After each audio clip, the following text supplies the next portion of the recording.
Why are we saying now, for the first time ever, including the Harris years, that the community hospital, the future of community hospitals in our province is at risk? Well, in Ontario, governments have cut hospitals now for 30 years, no less than 30 years.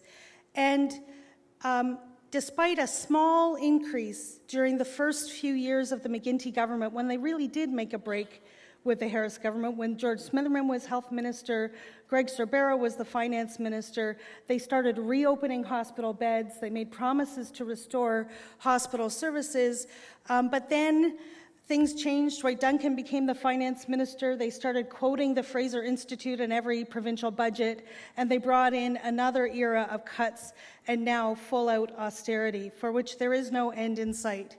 And these cuts now have been 5 years or longer. Hospital budgets have been frozen or held at less than the rate of inflation for the last 5 years, meaning in real dollar terms, cuts. Means cuts to services, but these are cuts on top of 20 years worth of cuts. Ontario has downloaded the most acute patients into long-term care of any province in the country, and yet we won't bring in a minimum care standard to ensure that those patients get enough care, because really this is all about just cutting costs and saving money on the backs of both the workers, the care workers, and the patients. We have offloaded more care into home care than anywhere else in the country. We have cut nursing to a higher extent than anywhere else in the country. In fact, I wrote this on my hand on the way. According to CIHI, the Canadian Institute for Health Information, Ontarians now have 6.1 less hours of nursing care per day than the average of all provinces combined in our hospitals. 6.1 hours, that's on about 40 hours of care. That's per weighted case. So 6.1 hours of care less per weighted hospital case than any other province. That's a huge amount of care less. And that number has gone up by 2 hours in the last 4 years. So it has increased by a third in the last 4 years. This number is a very serious number. It's saying that we're providing less care to hospital patients than anywhere in the country. We have the fewest number of hospital beds left of anywhere in Canada, not by a small amount, but by a long shot. We must be vocal. We must demand that our healthcare system remain for the people, and we must never let it be dismantled and hived off for private profit. In the Ontario Health Coalition, with you nurses, you lighthouse keepers, as cornerstone, we have shown that together we can stop privatization, we can stop cuts, and we can stop the dismantling of public health care. Together, we have saved dozens of local hospitals from closure. We have rolled back cuts over and over and over again. We have stopped the government's attempt to create a minister of privatization with the power to order privatization throughout public hospitals. We have brought to an end competitive bidding in home care. We have increased the hours of nursing care in long-term care homes every time we've campaigned on it. We have rolled back the privatization in the P3 hospitals in a way that has never happened in any other jurisdiction. 4 years ago, we held a rally at Queen's Park with people from small and rural communities trying to stop the closure of emergency departments and even whole town hospitals in small and rural communities. That rally was completely successful.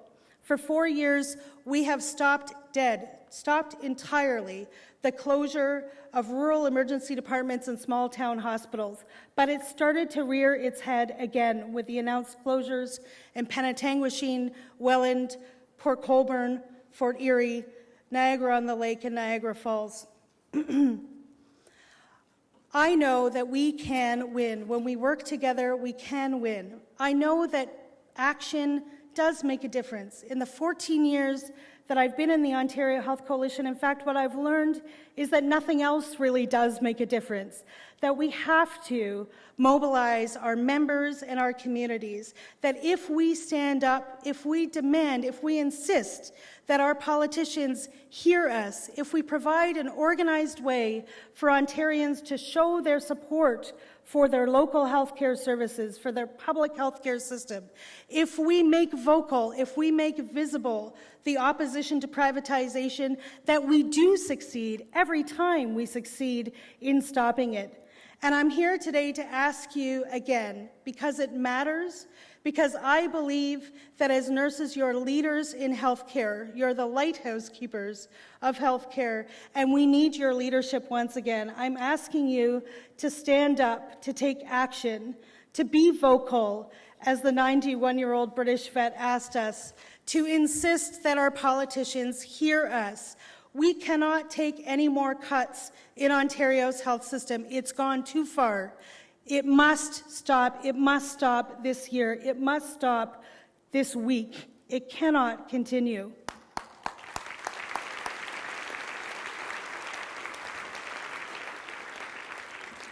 Linda's passing me this because I believe it's out on all of your tables.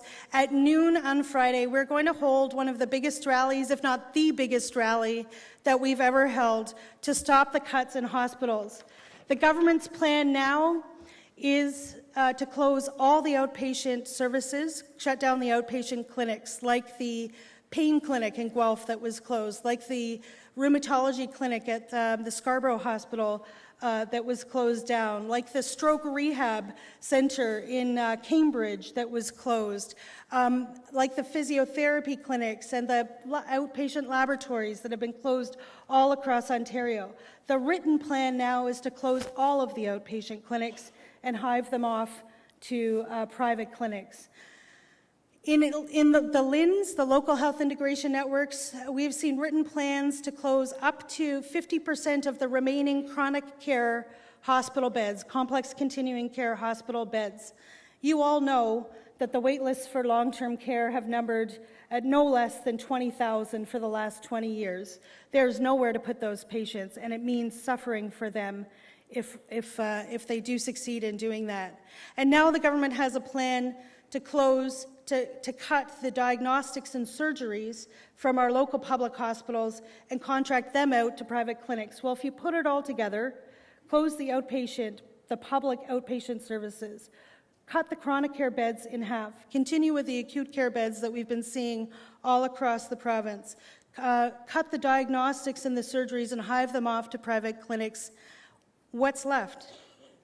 There's a very, very little left. And so we must insist, because at risk now is the very future of what we call a community hospital, a place where there's a relatively comprehensive range of services in our hometown that is accessible to us, a place that most communities have spent the last more than 100 years trying to build.